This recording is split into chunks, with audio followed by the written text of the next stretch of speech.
यो इन्टरनेटको कन्सेप्ट चाहिँ कसरी चाहिँ सुरु भयो त? कसरी हामीले इन्टरनेट भन्ने कुरा चाहिन्छ भनेर कसरी चाहिँ बुझ्यौँ? इन्सेप्सन चाहिँ कसरी भयो त यो भन्ने कुरामा यसको पनि स्टोरी चाहिँ इन्ट्रेस्टिङ छ। लास्ट टाइम हामीले कम्प्युटरकै पनि कन्सेप्ट सुरु कसरी भयो भन्दा अनफर्चुनेटली वर्ल्ड वारको बेला सुरु भयो भन्ने भनेको थियौँ।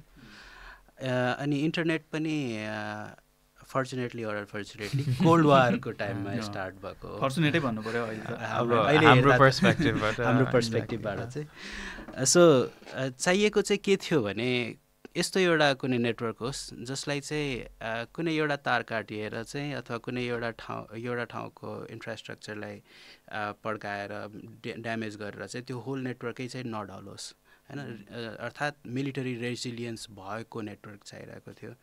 अनि यो नेटवर्क बनाउनको लागि चाहिँ युएसमा आर्पानेट भन्ने एउटा एजेन्सी डिपार्टमेन्ट अफ डिफेन्सले खोलेको थियो, जसमा चाहिँ नेटवर्क्सहरूकै स्टडी भइरहेको थियो र कसरी चाहिँ एउटा रेजिलियन्ट अथवा ड्यामेज प्रुफ खालको नेटवर्क बनाउन सकिन्छ भन्ने रिसर्च भइरहेको थियो।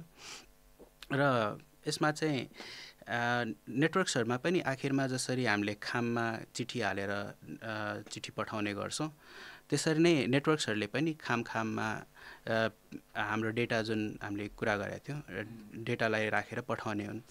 यो 1960s को दशक जुन थियो त्यो चाहिँ इन्टरनेटको इन्सेप्सनको दशक भन्न मिल्छ।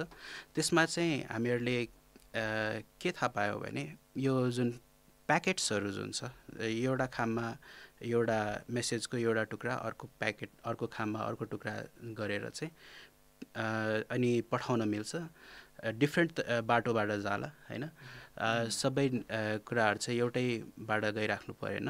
अनि जुनै अर्डरमा पनि जाओस् तर फेरि जब हामीले त्यो पढ्दैछौँ एउटा पठाउने नोडले चाहिँ जसरी नि पठाए भयो यता पढ्ने नोडले चाहिँ फेरि एउटा राइट अर्डरमा सिक्वेन्समै 1 2 3 4 वाला सिक्वेन्समै उसले राइट अर्डरमै पढ्यो भने त्यो नेटवर्कले चाहिँ त्यो मेसेज पठाइरहेको छ भन्ने भयो।